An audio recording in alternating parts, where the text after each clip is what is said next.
अस्सलाम वालेकुम सर।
अस्सलाम वालेकुम।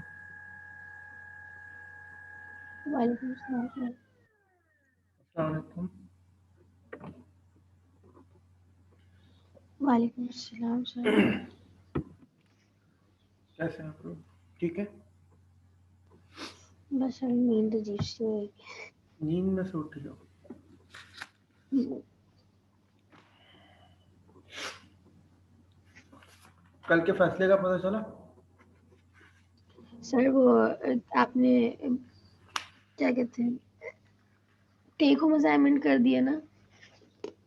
नहीं, मैंने टेक होम एग्जाम नहीं किया, ऑनलाइन एग्जाम होगा। नहीं कर रहे। कल सर फाइनल अभी सर टेक होम नहीं था।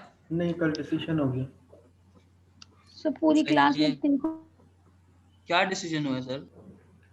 डिसीजन ये सर हुआ है, वाईफाई के इश्यूज होते हैं, पावर के भी इश्यूज होते हैं सर, प्लीज उसको उसको कंसिडर कर हम लें। उसको हम हैंडल कर लेंगे।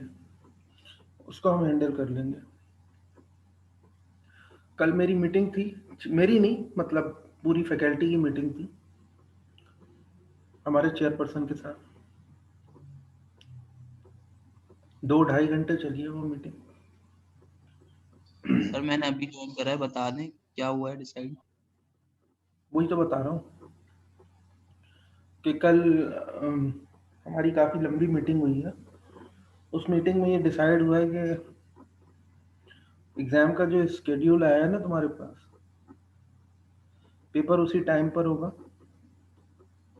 पेपर मैं अपलोड करूँगा 5 मिनट पहले, या 5 मिनट पहले नहीं, मतलब पहले अपलोड कर दूंगा, लेकिन स्टार्टिंग टाइम रखूँगा 9 साढ़े 9 बजे का। और 12:30 बजे तुमने पेपर सबमिट करना होगा। अब ऑल्दो आपने सही कहा मैं लेकिन 80% चांस है कि एलएमएस क्रैश कर जाएगा क्योंकि बच्चों का बहुत सारे बच्चे होंगे उस टाइम पे। हम या उसके तो आप लिए स्लॉट हम में उस कर सर वो दें। असाइनमेंट की तरह होगा या वो कैमरा वगैरह खोलना होगा और ये सब होगा, जूम के ऊपर वो कंडक्ट होगा? यार देखो, सर बात यह पिक्चर है कि जूम। खींचनी होगी, क्या होगा? क्योंकि पिक्चर खींचने में हाँ, एक एक करके तुम लोग क्वेरीज पूछते रहो, मैं सवाल जवाब देता रहूँगा। सर वो 24 आवर नहीं था आपका पेपर?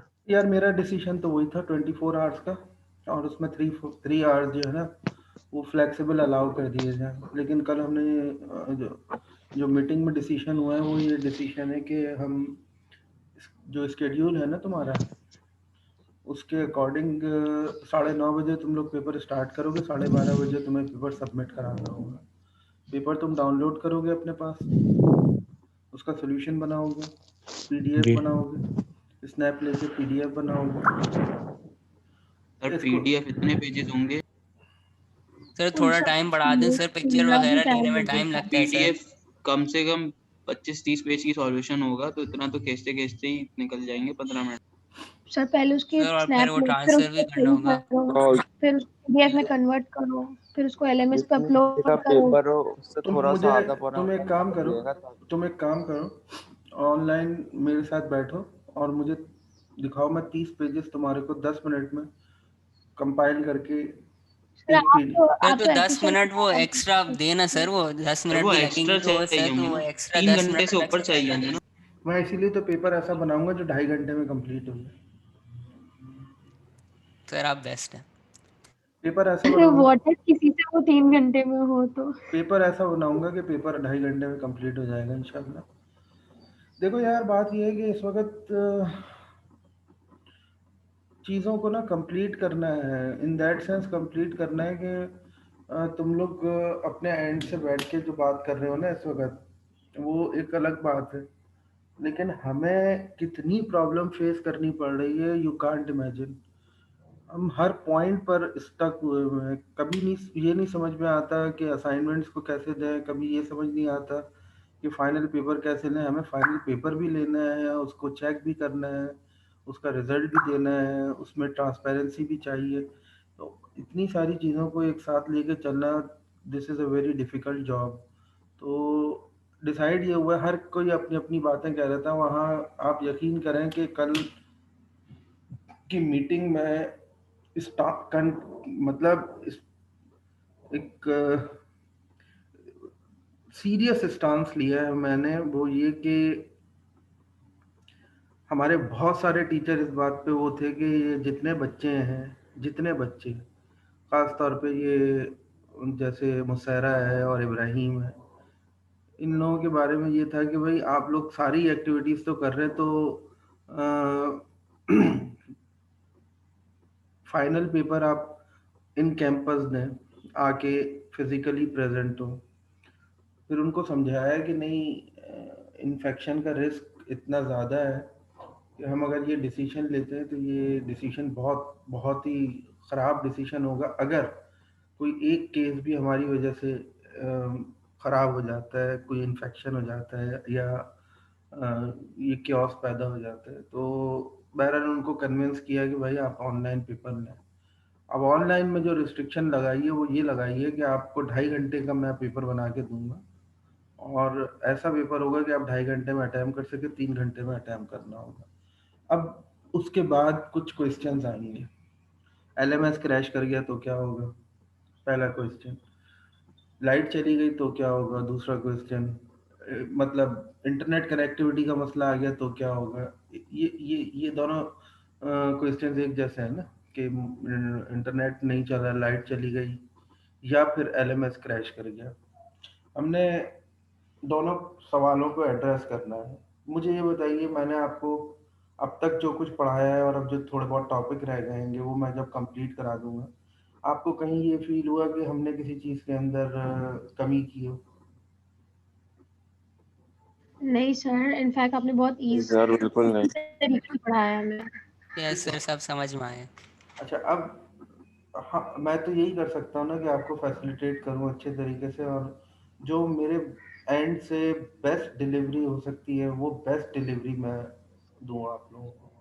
अब वो दे दिए, अब उसके बाद देखिए, मैं असाइनमेंट चेक कर रहा हूँ ना, एक लफ्ज़ ऐसा नहीं है जो दूसरे का चेंज हो, सब कुछ बिल्कुल सिमिलर है, एक ही पैटर्न है सबका। मैं देख के बता सकता हूँ कि ये सारे असाइनमेंट्स कॉपी हैं, लेकिन मुझे उस पर मार्क्स देने पड़ रहे हैं। उसकी वजह ये है कि मेरे पास कोई क्राइटेरिया नहीं है कि मैं किसी के मार्क्स डिडक्ट करूँ। पूरे पूरे मार्क्स आ रहे हैं बच्चों के ना। अब फाइनल में भी अगर हम यही काम करें तो दैट इज़ इम्पॉसिबल कि यार फिर तो क्या सारे लोगों को ए ग्रेड देना है, या सारे लोगों को फेल करना है, अगर ये कह के कि नहीं सबने एक दूसरे से चीट किया है।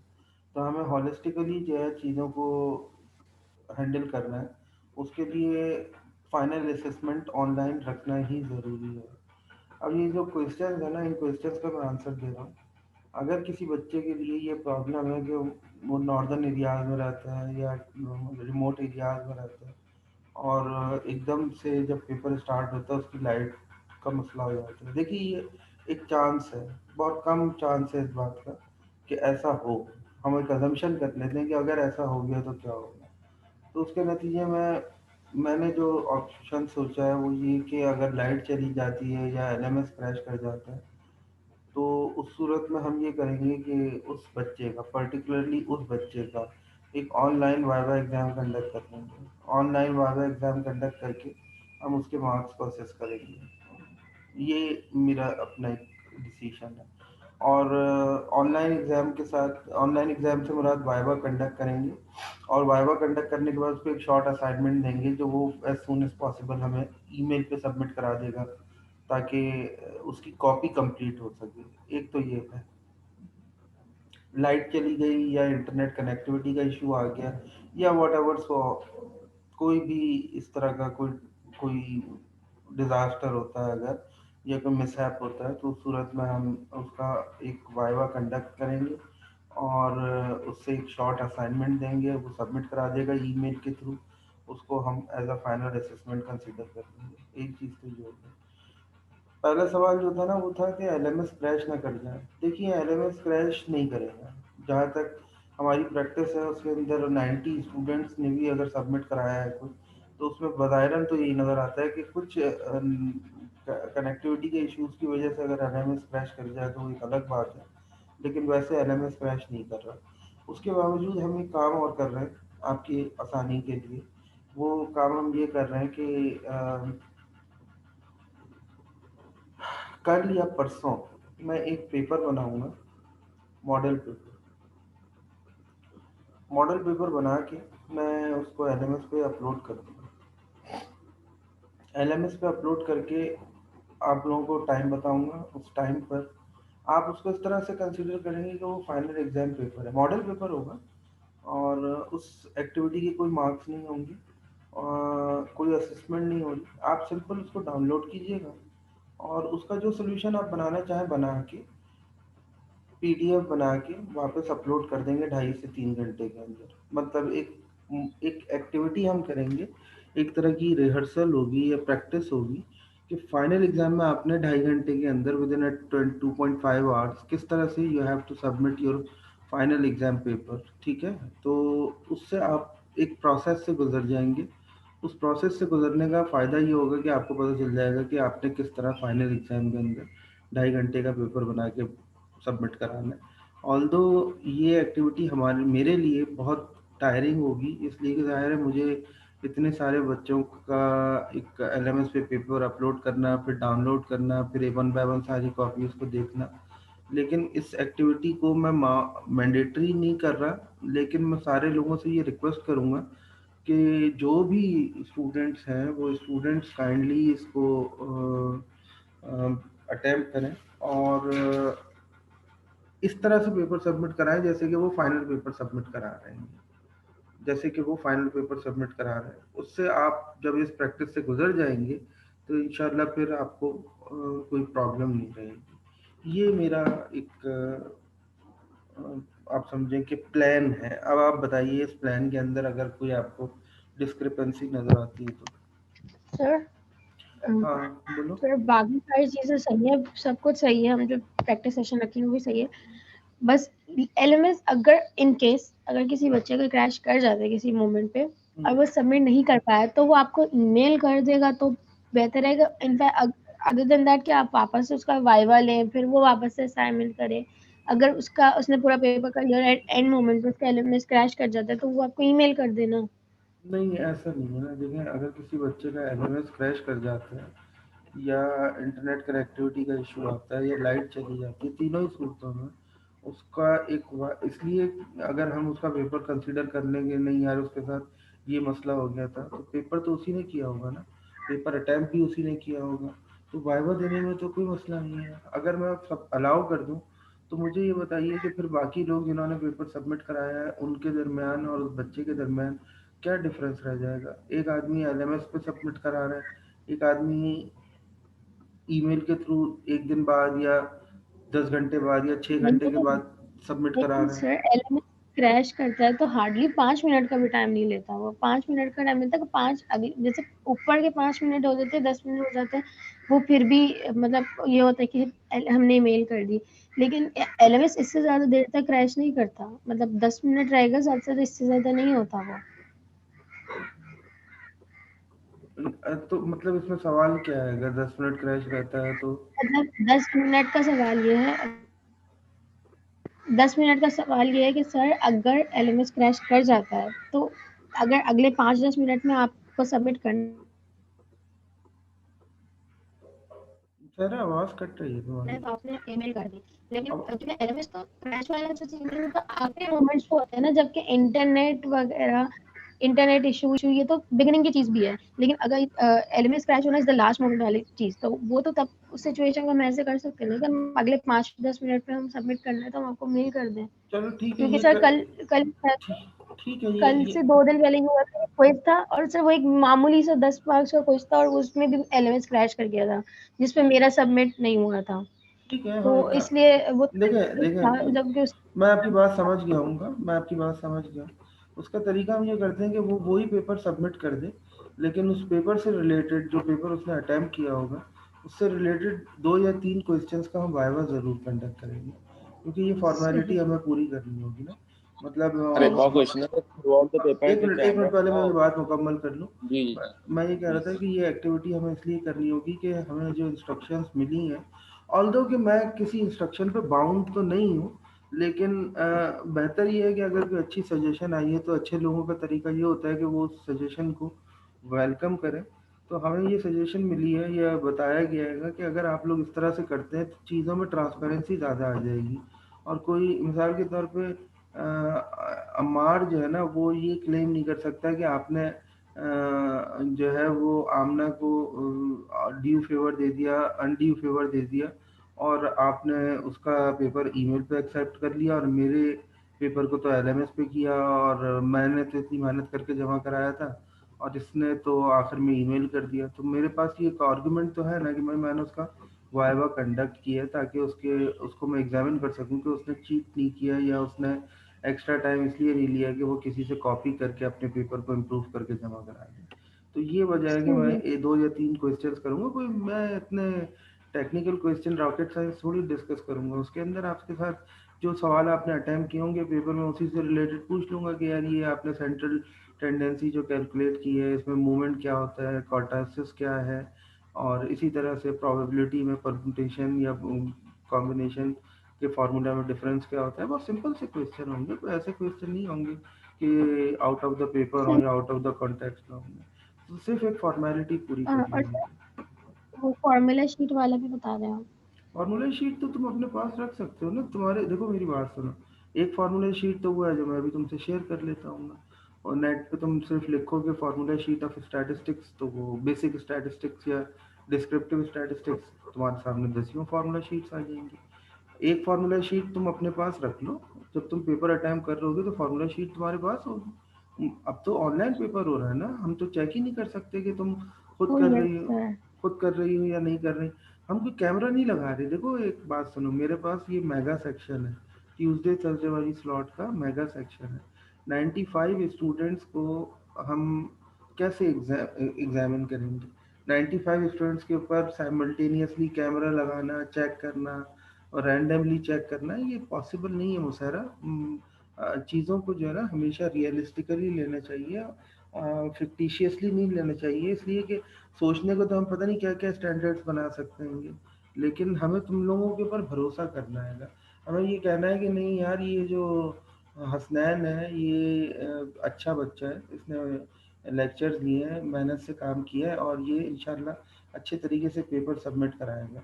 वो चीटिंग करता है, नहीं करता है, किसी और से करवाता है, पेपर खुद अटेम्प्ट करने के बजाय इधर उधर से छाप के जमा कराता है, इसके ऊपर बेटा हम कोई चेक एंड बैलेंस लगा नहीं सकते, अभी तक कोई हमारे पास ऐसा क्राइटेरिया आया नहीं। जो चीज़ समझ में आई है वो ये कि लॉजिकल पेपर बनाएं, 2.5 घंटे का टाइम रखें, उसमें सबमिशन लें और उसको उसके मुताबिक चेक करें। बल्कि बहुत सारे टीचर्स का तो कहना ये था कि आप ये करने के साथ साथ वाइवा मैंडेटरी है कंडक्ट करें, ताकि आपको अंदाज़ा हो कि बच्चे ने खुद पेपर किया है या नहीं किया है। लेकिन ज़ाहिर है वो एक्टिविटी भी आसान नहीं है। 93-94 स्टूडेंट्स का वाइवा कंडक्ट करना, this is very difficult job. तो फिलहाल तो हमारा ये इरादा है कि 2.5 घंटे वाला प्रोसीजर यूज़ करेंगे। और कोई सवाल हो तो पूछ लें। सही sir. Is everything clear? Yes sir. अच्छा, इस एक्टिविटी से आप इत्तेफाक करते हैं जो मैंने कहा है कि हम एक काम करते हैं, एक प्रैक्टिस कर लेते हैं, 2.5 घंटे के अंदर अंदर उसको अपलोड करके सॉल्व करके अपलोड करते हैं, ताकि जो है वो आपको एक प्रैक्टिस से गुजर जाए और कोई प्रॉब्लम ना हो। बिल्कुल आप उसको इस तरह लीजिएगा जैसे एग्ज़ाम कंडक्ट हो रहा है। ऑल्दो उस एक्टिविटी के कोई मार्क्स नहीं होंगे, मैंडेटरी नहीं होगी, लेकिन मैं रिक्वेस्ट करूँगा कि सारे लोग उसको अटेम्प्ट करें, क्योंकि फाइनल में तो उन्होंने करना ही होगा। तो हमें एक आइडिया हो जाएगा कि एलएमएस क्रैश कर रहा है या नहीं कर रहा, नेट कनेक्टिविटी का क्या इशू आ रहा है, ये सारी चीज़ें। हाँ बेटा सही है। कब होगा प्रैक्टिस वाला जो है? तुम लोग बता दो क्या टाइम। मैं तो सोच रहा हूँ कि परसों सैटरडे है ना, संडे को रख लेते सर हैं या थोड़ा ताकि हम पूरा नेक्स्ट वीक कर वगैरह लेते हैं। करें। सर सैटरडे कर लें। नेक्स्ट वीक कर लेते हैं, नेक्स्ट वीक कर लेते नेक्स्ट हैं। वीक कर हाँ जी लेते सर, हैं नेक्स्ट ताकि वीक। थोड़ी प्रिपरेशन कर लें। अरे उस पेपर के अंदर बेसिकली ये थोड़ी होगा कि तुम्हें पूरा पेपर तुम्हें आना चाहिए लाजमन। हम तो बस अभी फिलहाल आपकी बात ठीक है, हमें प्रैक्टिस के लिए मतलब मैं बोल रही हूँ कि आप संडे को रख दें, क्योंकि सर नेक्स्ट वीक मतलब मेरे असाइनमेंट कोई बहुत ज़्यादा हैं और नेक्स्ट वीक मेरे ख्याल से लास्ट वीक है क्लासेस का, नहीं तो सर नेक्स्ट हेक्टिक हो जाएगा। नेक्स्ट वीक लास्ट है। सर फिर भी ये लास्ट चल रहा है तो आप संडे रख दें, क्योंकि संडे आई थिंक तकरीबन बच्चे फ्री होंगे। चलिए हम इसको इसको एक्सप्लोर कर लेते हैं, ये कि संडे रखना एंड है या sir I asked you to upload the lectures on YouTube. Sir कुछ नहीं बता रही हूँ। मैंने कल एक मैसेज किया तो था उसको रमशा को, मैंने बट उससे ही कहा डिडंट था। रिप्लाई। असल में आई डोंट नो कि उसने क्यों नहीं रिप्लाई किया, वरना मैं करता ही हूँ कि आपको आपने देखा होगा कि यहाँ मैंने लेक्चर दिया, वहाँ मैंने उसकी वीडियो बनाई और फ़ौरन ही मैंने जी ड्राइव के ऊपर अपलोड करके और आपके साथ शेयर कर दी। जी सर, आपकी बात ठीक है, बट वो मेरी लिंक ओपन ही नहीं हो रही। Actually I am listening lectures on uh, mobile, नूर तो इसीलिए। जी दो जी सर। दो फाइल्स में प्रॉब्लम आया था, मैंने दोबारा री अपलोड किए हैं वो फाइल्स ना। अब अगर तुम उनको देख लोगी तो मेरे ख्याल में जो है वो ऑन ओपन हो जाएंगी। पहले ये अच्छा, प्रॉब्लम मैं आया था, फाइल फाइल ये दो दो दो वीडियोस में ये प्रॉब्लम आया था। मैंने कल दोबारा जी से हाँ, नहीं ओपन हो रही। दोबारा से अपलोड कर दिए, अब तुम देख लो उसमें से। बाकी ये है कि मैं रमशा को एक एसएमएस कर देता हूँ अभी, या व्हाट्सएप कर देता हूँ कि काइंडली वो उसको भी एज सून एज पॉसिबल जो है वो यूट्यूब के ऊपर अपलोड कर दे। आई डोंट नो कि उसने रिप्लाई क्यों नहीं किया, लेकिन वो कर देगी आज इंशाल्लाह ये चीज़। हाँ जी सर, सही है, ओके। चलें जनाब, स्टार्ट करते हैं। बाइनोमियल डिस्ट्रीब्यूशन अटैम्प्ट कर रहे थे हम। बाइनोमियल डिस्ट्रीब्यूशन के अंदर मैं स्क्रीन शेयर कर रहा हूँ आपके साथ।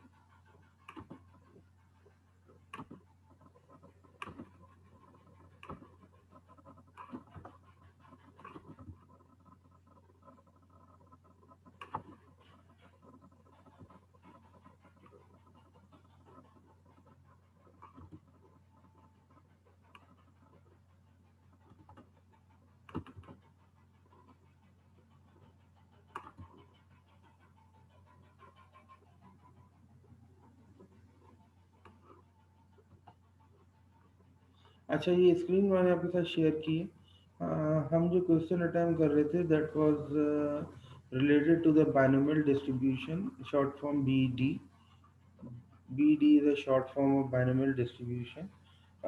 Let's suppose हमें binomial distribution का मालूम है कि इसमें आउटकम्स दो होंगे, एक सक्सेस का होगा और एक फेलियर का होगा।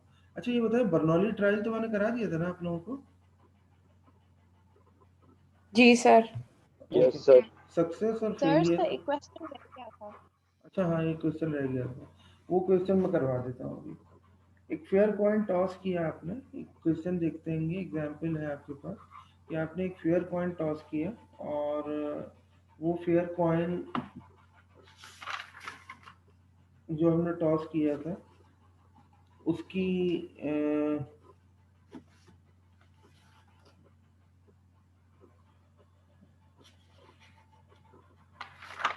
नहीं, मुझे याद आ रहा है, एक मिनट, मुझे याद आ रहा है बाइनोमियल डिस्ट्रीब्यूशन के क्वेश्चंस भी हमने अटेम्प्ट कर लिए थे। जी सर कर रहे थे क्वेश्चंस। बाइनोमियल डिस्ट्रीब्यूशन के सर एक रहता था 75% का कुछ था सर, वो रहता था आपने अपना एक सेकंड, वो what proportion of Singapore families with exactly 6 children will have at least 3 boys, ऐसा कोई क्वेश्चन था, आपने हाँ, बहुत वो ऐसे मैं करवा रेशियो देता वगैरह हूँ, दिया ये तो मैंने सारा अटेम्प्ट कर लिया है। वो तो वेडनेसडे वाली क्लास के अंदर ही अटेम्प्ट। बर्नौली ट्रायल हो गया था आप लोगों का, मैं बर्नौली ट्रायल्स की बात कर रहा हूँ। सर वो भी कराया सर था। हो गया था।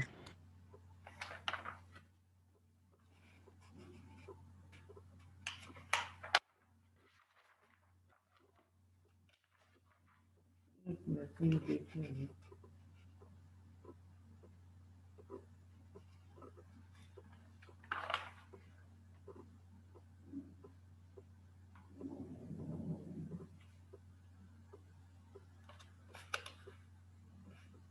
मैंने आप लोगों को बर्नौली ट्रायल्स के अंदर ये बताया था कि trials should be finite, trials should be independent, there is only 2 outcomes. जी सर बता दिया था। Yes sir.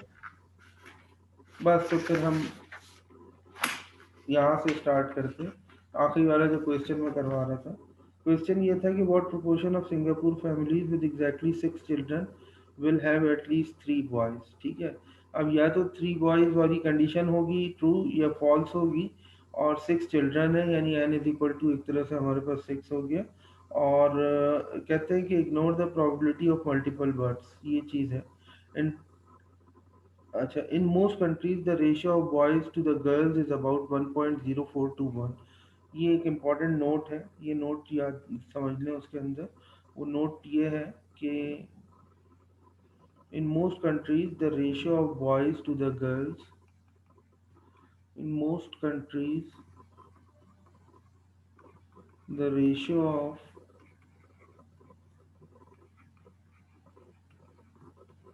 boys to the girls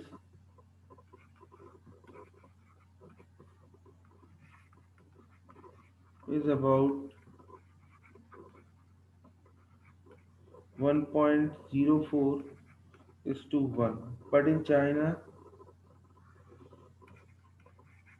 ये एक इम्पॉर्टेंट नोट है, बस इसको याद रखिए, but in China it is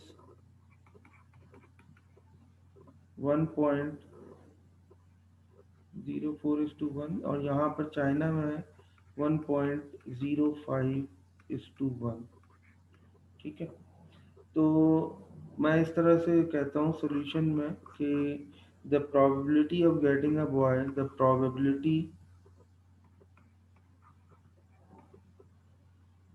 of getting a boy, the probability of getting a boy, of getting a boy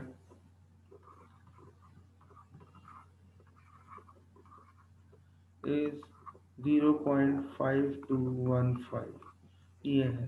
ठीक है, ये प्रोबेबिलिटी हमें गिवन है। ठीक है, अब मैं इसका सॉल्यूशन इस तरह से कहता हूँ कि late x be the random variable and x is equal to number of boys in family, number of boys in family।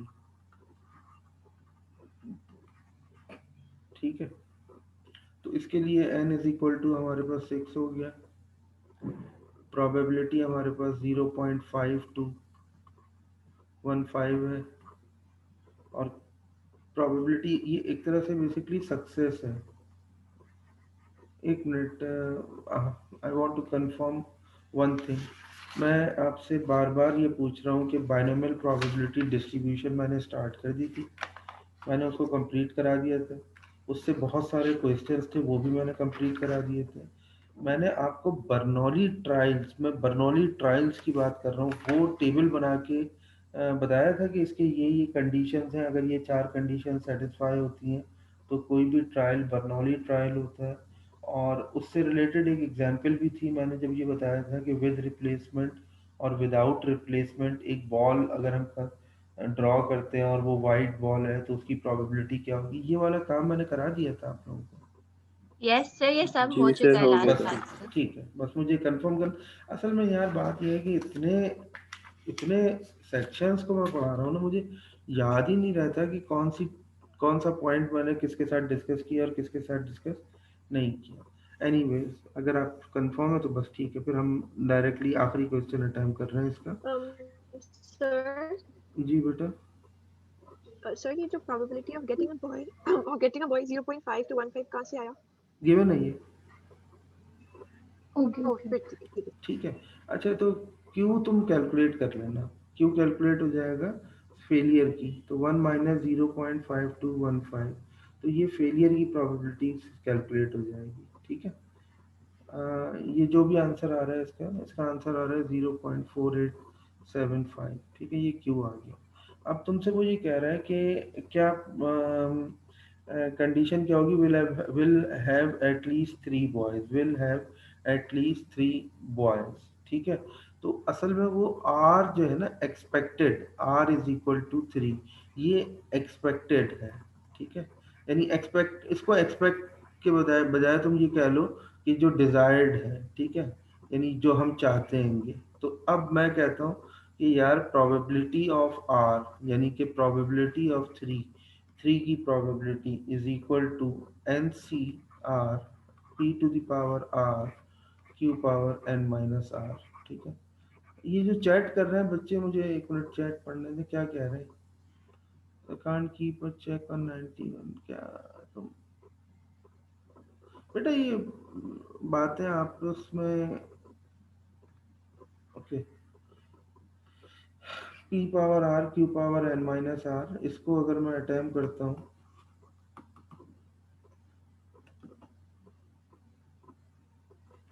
अच्छा, जब मैं इसको अटेम्प्ट करता हूँ तो हमारे पास ये बनता है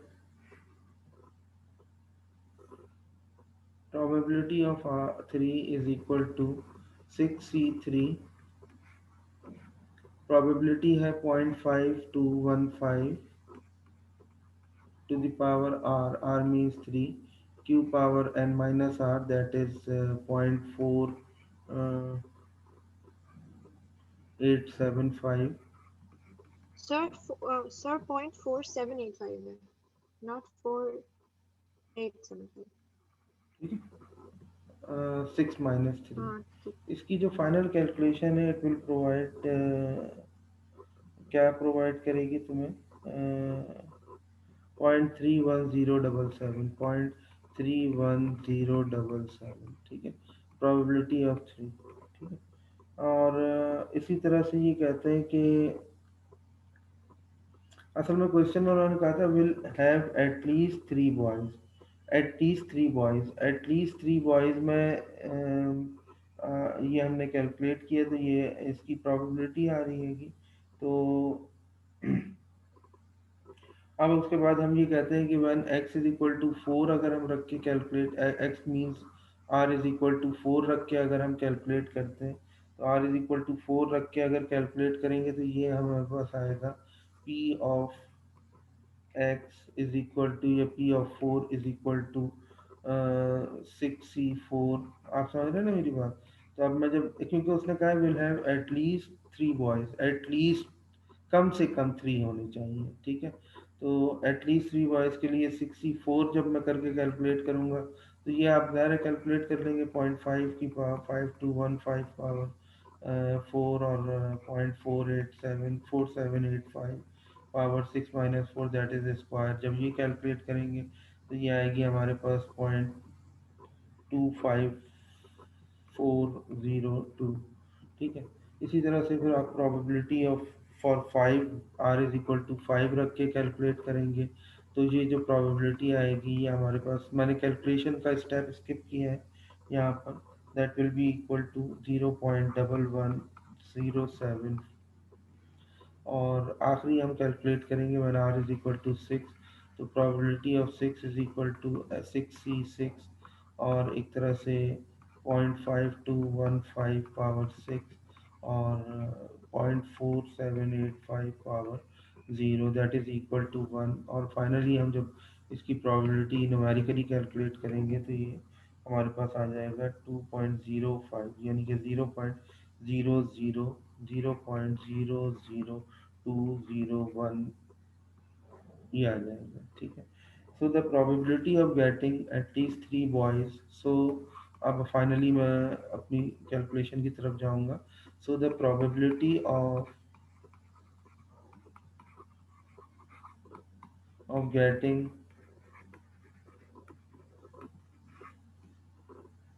at least 3 boys, at least 3 boys is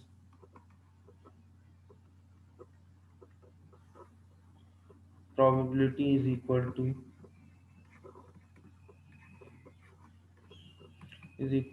x is equal to, ये इसको इस तरह आपका है, probability of x is greater than equal to 3। तो greater than equal to 3 के अंदर जाहिर है आपके पास probability of 3 भी आएगा, प्लस probability of 4 भी आएगा, प्लस probability of 5 भी आएगा, प्लस probability of 6 भी आएगा। ठीक है, अब इसके अंदर जब आप इन चारों को सम अप करते हैं तो 0.31077 प्लस 0.2504402 प्लस 0.11704 एंड प्लस 0.00201। ठीक है, तो दैट इज इक्वल टू 0.6956। ठीक है, अच्छा सर इसमें ये कर सकते हैं प्रोबेबिलिटी मतलब मैं 1 माइनस मैं उसी तरफ जा रहा था। ऑल्टरनेटिवली हम इस तरह भी कर सकते हैं, यही काम जो भी हमने किया, ये काम हम इस तरह भी कर सकते हैं कि probability of x is greater than equal to 3 1 minus probability of x not plus probability of x1, या इसको तुम ये कह लो आर नॉट का मतलब प्रोबेबिलिटी एट 3, प्रोबेबिलिटी ऑफ 4। ठीक है, R1 एक तरह से प्लस प्रोबेबिलिटी ऑफ R2। ठीक है, दैट इज इक्वल टू 5। और ये जब तुम कैलकुलेट करोगे तो तुम्हारे पास इससे भी सेम आंसर आएगा जो कि तुमने इससे कैलकुलेट किया, जिस टेक्निक से कैलकुलेट किया। आगे बात समझ। अच्छा, अब हम आते हैं पॉइसन प्रोबेबिलिटी डिस्ट्रीब्यूशन की तरफ। ठीक है,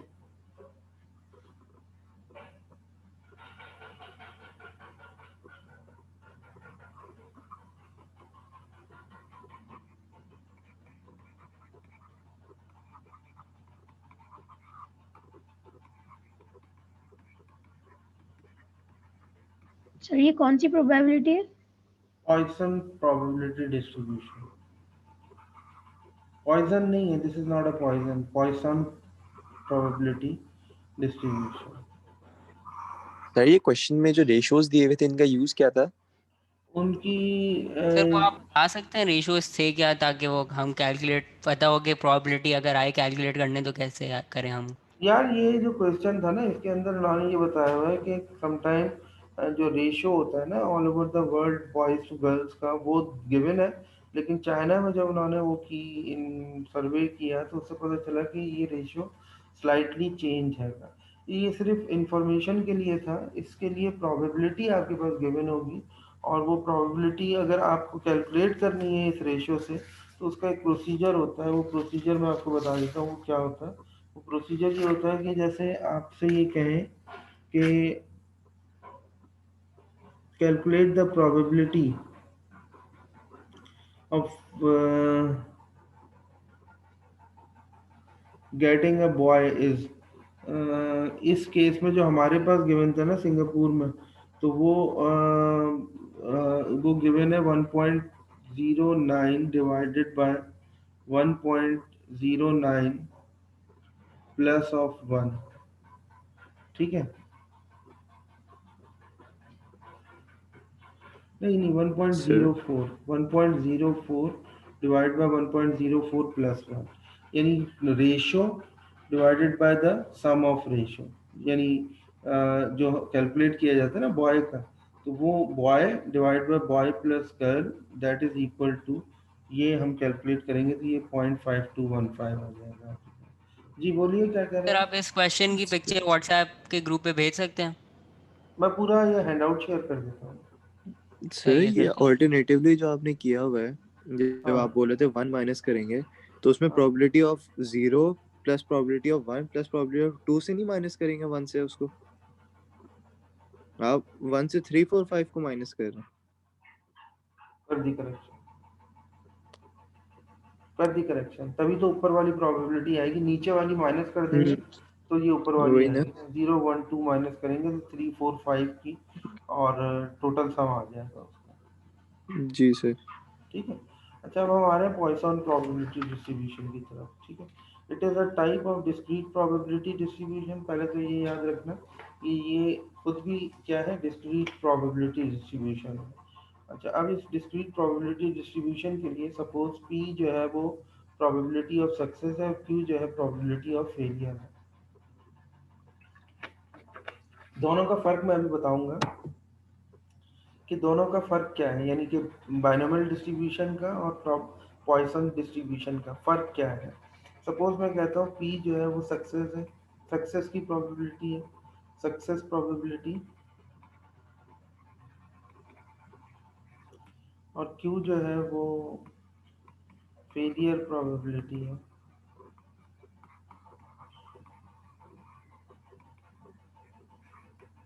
ठीक है, तो ये कहते हैं कि अगर मैं कोई रिपीटेड ट्रायल करता हूँ, if in a repeated trial, in a repeated trial, यानी आप बार बार कॉइन टॉस कर रहे हैं, आप बार बार डाइस थ्रू कर रहे हैं, in a repeated trial, in a repeated trial n is very large, in a repeated trial if n is very large, यानी कि नंबर ऑफ ट्रायल्स बहुत ज़्यादा है, if n is very large and probability p, p short small p है ये, small p represent the probability, probability is very small, और probability बहुत छोटी हो, और नंबर ऑफ एक्सपेरिमेंट बहुत ज़्यादा हो। ठीक है, तो in this case, in this situation we use, in this situation we use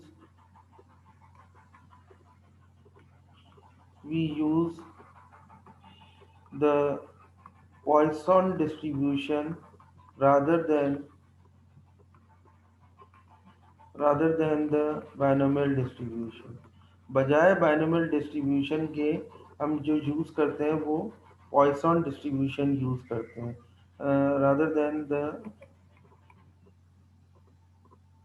binomial distribution। ठीक है। अच्छा हाँ, तो मैं सर ये प्रोबेबिलिटी किसकी स्मॉल है? नहीं, किसी इवेंट के अंदर मैं, ओवरऑल? नहीं ओवरऑल नहीं, तुम कोई ट्रायल करते हो, लेट सपोज तुम ट्रायल करते हो, 100 दफ़ा सिक्का उछालते हो। ठीक है, तो वो कहता है कि हेड, नंबर ऑफ हेड आने की क्या प्रोबेबिलिटी है, तो नंबर ऑफ हेड आने की प्रोबेबिलिटी एक तरह से 50% होगी अगर देखा जाए तो। ठीक है, तो लेकिन अगर किसी केस में, जैसे ऊपर वाले केस में देखो, वहाँ पर उन्होंने क्या कहा था, प्रोबेबिलिटी हमने जो 6 की कैलकुलेट की थी, 6 के 6 बॉयज़ की, तो 6 बॉयज़ की प्रोबेबिलिटी बहुत छोटी नहीं आ रही थी, 0.00020 समथिंग। तो प्रोबेबिलिटी इस तरह के जी केस में अगर बहुत स्मॉल है, और number of trials, number of trials का मतलब जो एक्सपेरिमेंट हम कर रहे हैं, उस एक्सपेरिमेंट में बहुत सारे ट्रायल्स होंगे ना, वो 10 भी हो सकते हैं, 15 भी हो सकते हैं। तो अगर नंबर ऑफ ट्रायल्स बहुत ज़्यादा है, मिसाल के तौर पे 200 ट्रायल्स हैं, और 200 ट्रायल्स के साथ प्रोबेबिलिटी जो है किसी एक इवेंट की, किसी एक पर्टिकुलर इवेंट की, किसी एक पर्टिकुलर इवेंट की बहुत स्मॉल है, बहुत स्मॉल है, तो फिर उस सूरत में हम ये जो डिस्ट्रीब्यूशन यूज़ करते हैं वो पॉइसन डिस्ट्रीब्यूशन यूज़ करते हैं rather than the binomial distribution. इसको इस तरह समझ लो ना, मिसाल के तौर पर मैं कहता हूँ 4 दफ़ा डाइस थ्रू किया, कैच कैच थ्रू किया 4 दफ़ा, तो मैं मालूम है एक सैंपल स्पेस के कितने बनेंगे, 36 ट्रायल्स बनेंगे एक तरह से, दूसरे के कितने बनेंगे 36, तीसरे के कितने बनेंगे 36, चौथे के कितने बनेंगे 36। आ रही ना बात समझ में? अब मैं कहता हूँ इस बात की क्या प्रोबेबिलिटी है कि सेम शो होंगे, यानी 1 1 शो होगा, 2 2 शो होगा, 3 3 शो होगा, यानी 1 सॉरी इस तरह नहीं, आप यूँ कहेंगे 1 1 1 1। आ रही बात समझ में? इसी तरह 2 2 2 2, ठीक है। तो इसी तरह 3 3 3 3, ठीक है। 4 4 4 4, 5 5 5। अब ये देखो ये कितने बनेंगे, 1 2 3 4 5 और 6, कितने हैं, 6 हैं। तो इसकी जो टोटल सैंपल स्पेस बन रहा है वो बता रहा है मुझे कितना बन रहा है, 144 बन रहा है।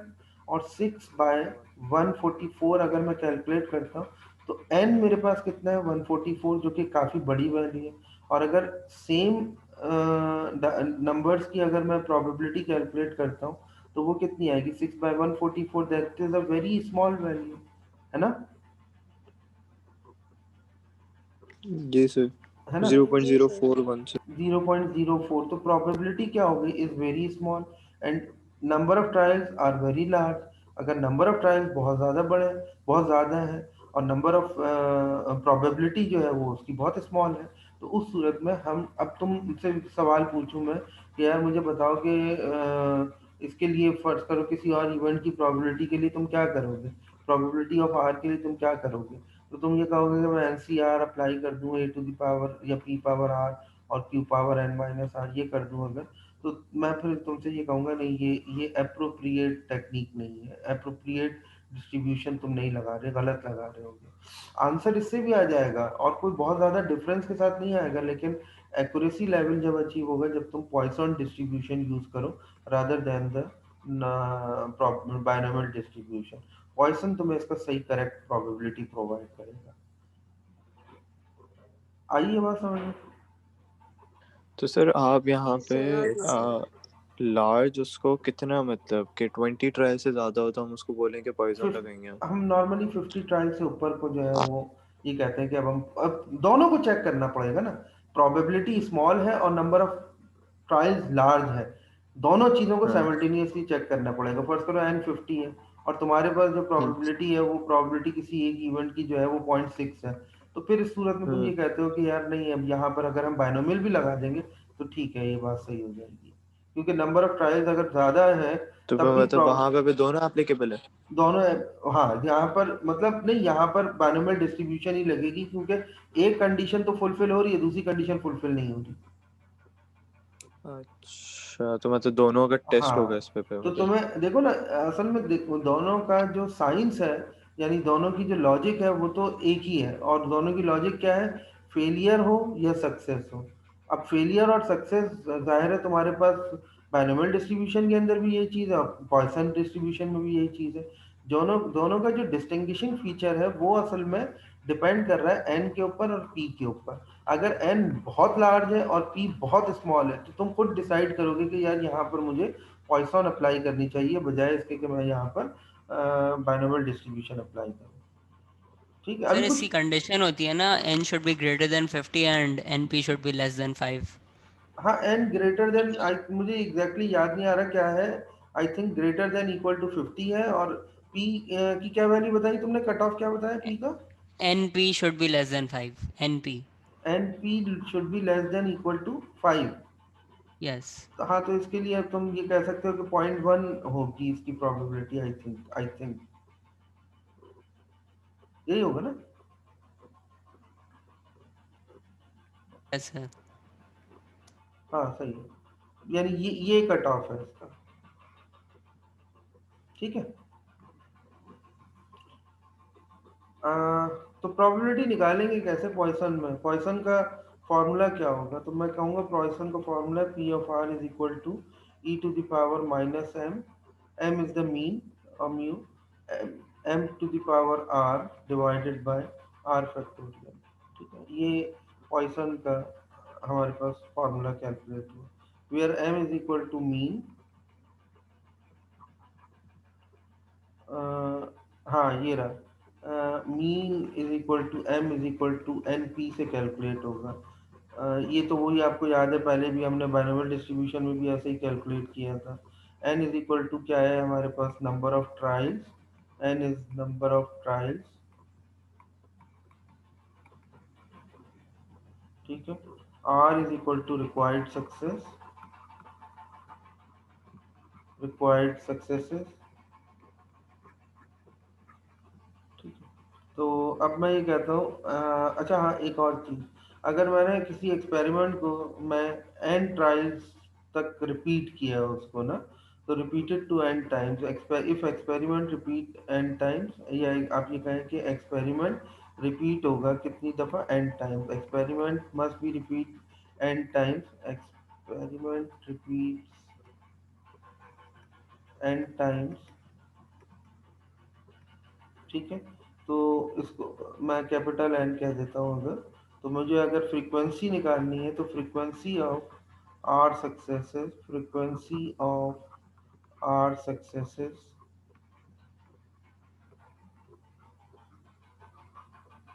Frequency of are successes is equal to f is equal to n times of p of r, ठीक है। तो इसको मैं इस तरह से कहूँगा, n times of p of r की जगह e to the power minus m, m to the power r divided by r factorial, ठीक है, r फैक्टोरियल। रोहित, हाँ जब हमने बाइनोमियल में किया था ये एनपी, तो उसके अंदर वहाँ पी हमारा प्रोबेबिलिटी ऑफ सक्सेस था, राइट? जी और यहाँ पे भी जो करेंगे वो भी, यहाँ भी प्रोबेबिलिटी ऑफ सक्सेस है। जी हाँ जी हाँ। और ये जो आपने आर लिखा है, p आर को तो क्या हम क्या r लिखा है? r रिक्वायर्ड सक्सेस है ना, मिसाल के तौर पर कहता है कि 3 बॉयज गेटिंग, तो ये r हो गया एक तरह से। सर ये सही आर है। ब्रैकेट में ये या फिर सी लिखा है आपने? कहाँ पर? ये F is equals f is to N, equal ये to frequency of are successes की जगह फिर जो आपने F is equals to N, फिर पी मल्टीप्लाई के है। बाद अपने ब्रैकेट में हाँ नहीं नहीं, इसको इस तरह लिख लो तुम, नहीं नहीं, n एन के बाद, ये है ये, ओके सर ठीक है। अच्छा जनाब, ये हो गया, ये हमने देख लिया। हर क्वेश्चन में you have to identify the small p and large n। हर क्वेश्चन में तुम्हें ये देखना होगा स्मॉल p क्या है और लार्ज n क्या है। और ये अभी जैसा वहाँ पर हमने डिस्कस किया था ना कि वो कट ऑफ हम कैसे कैलकुलेट करेंगे, n must be greater than equal to 50 and p is less than equal to 0.1, ठीक है। अच्छा, अब एक क्वेश्चन देखते हैं, क्वेश्चन से समझते हैं इसको। क्वेश्चन मैं चाहता हूँ आप नोट कर लें, या मैं पढ़ देता हूँ क्वेश्चन को। Find the probability that at most 5 defective fuses will be found in a box. Find the probability that at most 5 defected fuses will be found in a box of 200 fuses. तुम्हें probability निकालनी है at most के maximum या ज़्यादा से ज़्यादा 5 defective fuses हों एक बॉक्स में, जबकि उस बॉक्स के अंदर कितने फ्यूजेज हैं, total number of fuses 200। If experience show that 2% of such fuses are defected. Experience क्या बता रहा है कि 2% जो फ्यूजेज हैं वो क्या है, डिफेक्टिव है। तो मैं कहता हूँ कि P इज इक्वल टू क्या है, 2% है। P इज इक्वल टू 2%, तो इसका मतलब क्या हुआ, basically 2/100 that is equal to 0.02, ठीक है। अच्छा, अब यहाँ दोनों कंडीशन सेटिस्फाई हो रही है। n is large because n is 200 and p is small that is p is 0.02, ऐसा ही है ना। तो हम इस सूरत में ये कहते हैं कि यार ये तो क्लियर हो गया हमारे पास। तो मीन कैलकुलेट कर लें, व्हाट इज m, m क्या है, मीन है। तो अभी हमने बताया m किसके बराबर है, n p के बराबर है। So n is 200 and p is 0.02 that is equal to m4 आ गया। अच्छा, अब नूर मुझे ये बताना कि मुझे अब क्या करना चाहिए। m तो कैलकुलेट कर लिया मैंने, तो अब मुझे क्या कैलकुलेट करना है, एट मोस्ट कैलकुलेट करना है ना। एट मोस्ट कितना है, 5 है। तो r इज इक्वल टू मैं 5 रखता हूँ, उसको मैं कहता हूँ एट मोस्ट, ठीक है। r इज इक्वल टू 5 को मैं एट मोस्ट कहता हूँ। तो अगर मैंने r 5 को एट मोस्ट कह दिया, तो अब r इज इक्वल टू मेरे पास 0 भी होना चाहिए, 1 भी होना चाहिए, 2 भी, 3 भी, 4 भी और 5 भी, यही होगा ना? Yes, sir. तो अब hence by Poisson distribution, Poisson distribution के लिए पहले मैं ये करता हूँ कि सॉरी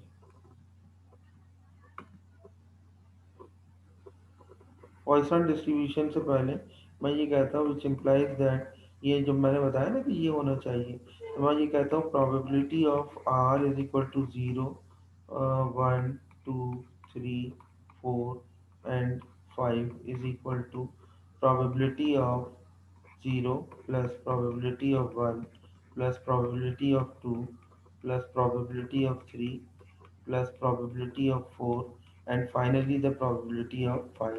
ठीक है, तो जब ये चीज़ होगी तो मैं ये कहता हूँ प्रोबेबिलिटी ऑफ 0 की जगह क्या रखना चाहिए, -4 यानी m, और 4 टू द पावर r का मतलब 0 डिवाइडेड बाय 0 फैक्टोरियल, ऐसा ही होगा ना, प्लस ऑफ प्रोबेबिलिटी ऑफ 1 का मतलब e टू द पावर -4 और 4 to the power 1 divided by 1 factorial, ठीक है, प्लस ऑफ प्रोबेबिलिटी ऑफ 2 का मतलब e to the power -4, 4 to the power 2 divided by 2 factorial, plus of ये भी रखें, प्लस ऑफ ये रखें। सर कैलकुलेट करके मुझे बताएंगे आप जी।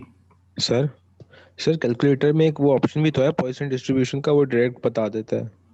यार वर्किंग मुझे कैसे पता चलेगा वर्किंग किए बगैर, जब तक तुम वर्किंग शो नहीं अच्छा करोगे तो ठीक है। तुम तो डायरेक्ट ये बता दोगे, क्वेश्चन देखते ही पॉइसन के लिए कंडीशन उसमें रखी और डायरेक्ट बता दिया ये आ गया, एक स्टेप के अंदर आंसर दे दिया, तो ज़ाहिर वर्किंग शो करना तो ज़रूरी है ना, तुम खुद सोल्यूशन ठीक है करो। सर, समझिए।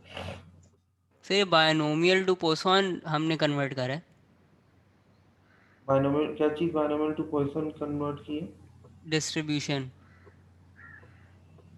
की जो क्वेश्चन था इसमें। नहीं, नॉर्मल है, नहीं पॉइजन ही तो कह रहे हैं। पॉइसन डायरेक्ट अप्लाई कर रहे हैं ना भाई, हमने ये देखा ट्रायल लार्ज है, प्रोबेबिलिटी स्मॉल है, तो हम पॉइसन अप्लाई करेंगे, कंडीशन तो वही अप्लाई होगी जो कि हम प्रोबेबिलिटी की अप्लाई करते हैं कि सारी प्रोबेबिलिटीज निकालेंगे, लेकिन वो प्रोबेबिलिटीज पॉइसन के थ्रू निकाल रहे हैं तो हर जगह पॉइसन का फॉर्मूला अप्लाई कर रहे हैं। अब तुम सवाल क्या कह रहे हो कि पॉइसन को बाइनोमियल को कन्वर्ट किया पॉइसन में, ये मैं समझा नहीं तुम्हारी बात, I am not getting your point. ये सर मैं समझ गया, थैंक यू। अरे इसकी अलग अलग पॉइसन प्रोबेबिलिटी कैलकुलेट की ना हमने। अच्छा यहाँ सर तुम्हारी वो वाली टेक्निक यूज नहीं हो सकती, वो जो तुम कह रहे थे ना 1 माइनस ऑफ समथिंग करके निकाल देंगे, इसमें तो तुम्हें फिर बहुत ज्यादा ऊपर तक जाना पड़ेगा, आ रही बात समझ में? Yes sir. वो तो तुम्हें फिर समझ लो सर कि या जो 195 प्रोबेबिलिटीज अलग अलग कैलकुलेट करनी होगी। जी बेटा बोले। सर यहाँ पे जो आपने मतलब इससे 3 स्टेप ऊपर m is equal to np वाला फॉर्मूला लगाया, उस पे m के ऊपर आपने बार लगाई है या m माइनस है? नहीं एम माइनस वाला की समझा रहा था मैं खाली कि ये तो वही फॉर्मूला है जो आपने बाइनोमियल में भी अच्छा कैलकुलेट किया, तो ये मैं बार लगा देता हूँ ना उसको हाईलाइट करने के लिए। अच्छा। ये सिंपल एम है, मीन है बेसिकली, दिस इज मीन। ठीक है, अब ये अगर जरा आप कैलकुलेट करके बता दें तो बता दें क्या प्रोबेबिलिटी आ रही है।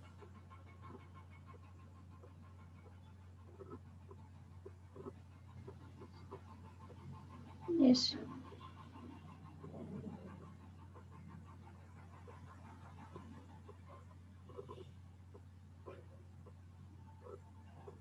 ये कैलकुलेट करके मुझे जरा बता दें क्या आ रही है।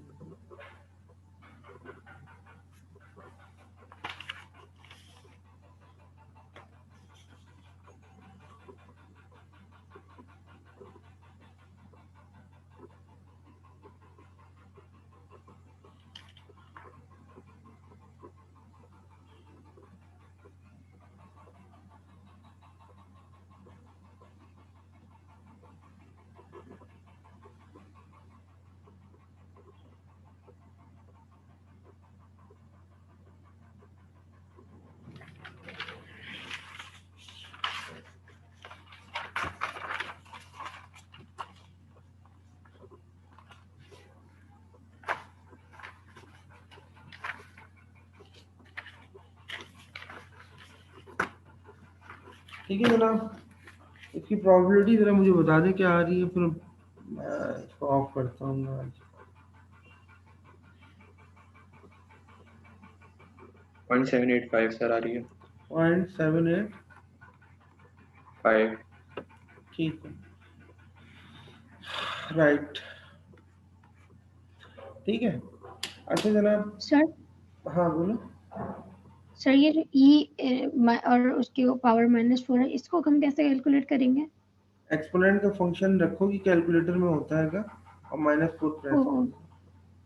सही सही, ठीक है। अच्छा अभी ये पॉइसन के काफ़ी क्वेश्चन हैं जो मुझे करवाने। पॉइसन मैं कंप्लीट कराऊंगा, उसके बाद हमारा लास्ट टॉपिक होगा नॉर्मल डिस्ट्रीब्यूशन और जेड टेबल से नॉर्मल डिस्ट्रीब्यूशंस की वैल्यूज़ को कैलकुलेट करना। This will be the last topic. और फिर उसके बाद हमारे पास ज़ाहिर है कुछ ना कुछ टाइम बचेगा, तो उसमें हम कुछ रिव्यू कर लेंगे और जो आपकी क्वेरीज हैं उनको रिजॉल्व कर देंगे। ठीक है सर आपने अपना कंडीशनल प्रोबेबिलिटी वगैरह के क्वेश्चंस नहीं डाले ना? डाल दिए सर वो जो आपने ड्राइव की लिंक भेजी थी वो तो सिर्फ नॉर्मल प्रोबेबिलिटी की थी ना? नहीं नहीं नहीं, एक पूरी शीट भेजी है मैंने प्रैक्टिस क्वेश्चंस के नाम से एलएमएस पर। एलएमएस के ऊपर एक पूरी शीट है प्रैक्टिस क्वेश्चंस का। प्रैक्टिस क्वेश्चंस तुम खोलोगे तो उसमें नील वेस की बुक से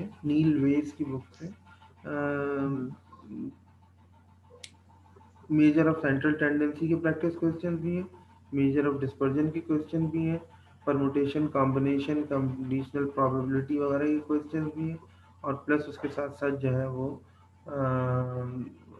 ये नॉर्मल पॉइसन और बाइनोमियल डिस्ट्रीब्यूशन मतलब के ये आपने क्वेश्चन एलएमएस में डाल दी है वाली एलएमएस पे पूरी डाल फाइल? दिया। हाँ लेकिन मुझे प्रैक्टिस क्वेश्चंस के नाम अच्छा पे? वो तुमने मुझे याद दिला दिया। मैं एक काम ये करता हूँ, ये एक हैंडआउट और शेयर करा लेता हूँ कंडीशनल प्रोबेबिलिटी और इससे रिलेटेड क्वेश्चंस का। मैं भी तुम और लोगों हाँ और वो जो आपने सर एक क्वेश्चन क्लास में करा रहे थे तो आपने बोला था उसकी वीडियो अलग से आप समझा के अपलोड करेंगे। वो तो नहीं क्या जो नहीं, जिसका मैंने कहा था कि लिंक बताना मुझे। नहीं सर वो जो काफी लंबा था उसकी वर्किंग वगैरह भी पता नहीं सही से याद नहीं है। वो वाइट बॉल्स के रिगार्डिंग जो था, जो हमने आपने एक मेकअप क्लास में कवर कर रहे थे स्टार्ट में, हो तो 20 मिनट वो मैं स्टक हो गया था जिसके अंदर मैंने कहा था मुझे जी जी टाइम दे। मैं जी अच्छा जी याद जी दिलाया, मैं इस क्वेश्चन को भी सर हाईलाइट। वो किंग वाला क्वेश्चन था ना?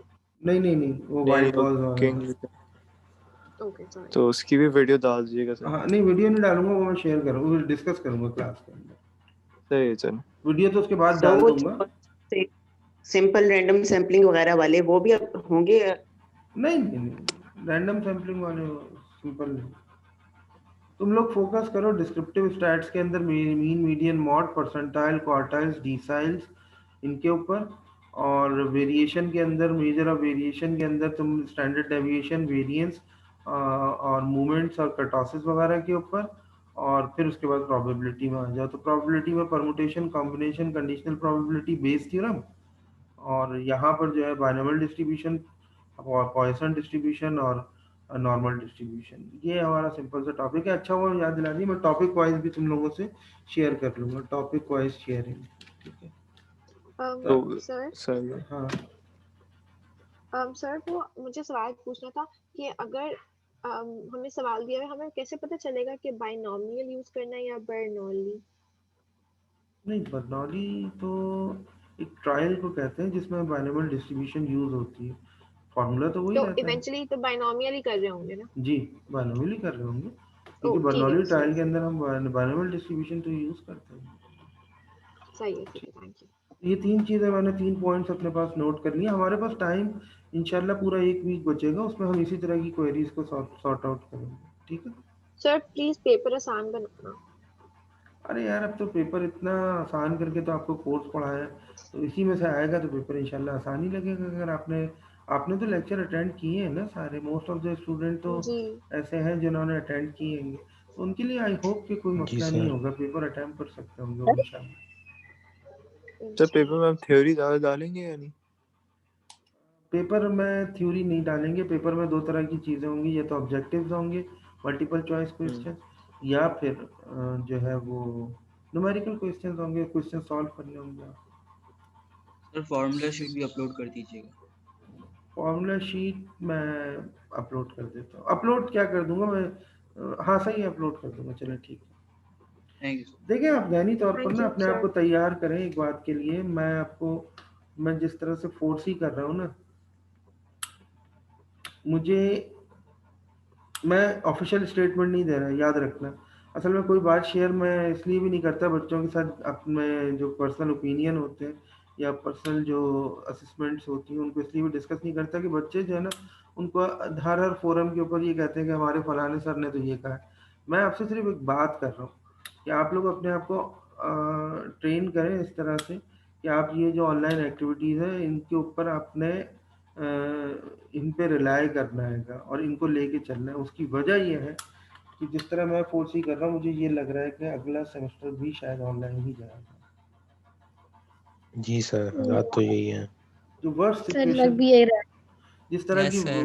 वर्स्ट सिचुएशन नज़र आ रही है ना, उस वर्स्ट सिचुएशन के अंदर नेक्स्ट सेमेस्टर भी हो सकता है कि हमें ऑनलाइन ही कंडक्ट करना पड़े। अल्लाह ताला अपने मामलात हमारे ऊपर रहम करे और ये मुश्किलात को आसान कर दे। बहुत तकलीफ दा मरहला है इस वक्त सबके लिए।